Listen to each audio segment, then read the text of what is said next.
20 ایول پرزیدنت جمهوری تاجیکستان پیشوای ملت محترم امامعلی رحمان در دهه سیراب دهات پنجاب ناحیه میر سعید علی حمدانی کارخانه 3 سال اسفالت و بتون را مورد استفاده قرار دادند. برابر دولت محترم امامعلی رحمان اطلاع دادند که کارخانه نوی صنعتی از طرف صاحبکار وطنی عبدالعزیز جابیروف در پیروی از سیاست سازنده و آبادگرانه حکومت کشور بنیاد شده است. کارخانه مساله ساختمانی در میدان 817 گکتار با مبلغ 2,520,000 سومانی ساخته شده با خط معاصر استحصالی و دیگر تجهیزات ضروری مجهز گردیده است. اقتدار کارخانه در یک ساعت 70 تن اسفالت و 60 متر مکعب بتون را تشکیل می‌دهد.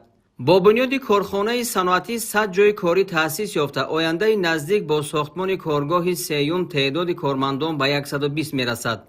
خطهای 3 سالی اسفالت و بتون از شرکت‌های پیشقدم خارجی خریداری گردیده امکانیت می‌دهد که محصولات با صفت بلند و جوابگو به طلبات ساختمانی و راهسازی استحصال گردد. با استفاده از این امکانات می‌باید خراجات تعمیر راه‌های حدود ناحیه کاهش یافته محصولات اعلی‌صفت خودی در ساختمان و تعمیر راه‌ها استفاده کرده می‌شود.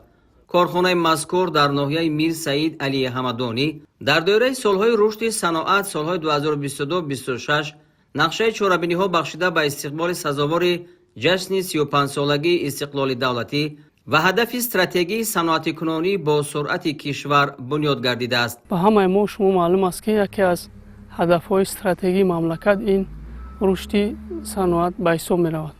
از این لحاظ در دوره نقشه چهاربینی ها بخشیده به جشن 35 سالگی استقلال دولتی جمهوری تاجیکستان در ناحیه میر سعید علی حمدانی باز یک کارخانه نوی صنعتی ساخته مورد استفاده قرار داده شد. ما ساکنان ناحیه با شکرگزاری از صلح و ثبات و مینتداری به پیشوای معظم ملت می‌نماییم که در ناحیه میر سعید علی حمدانی چنین کارهای سازندگی و بنیادکاری با مرام ادامه دارند.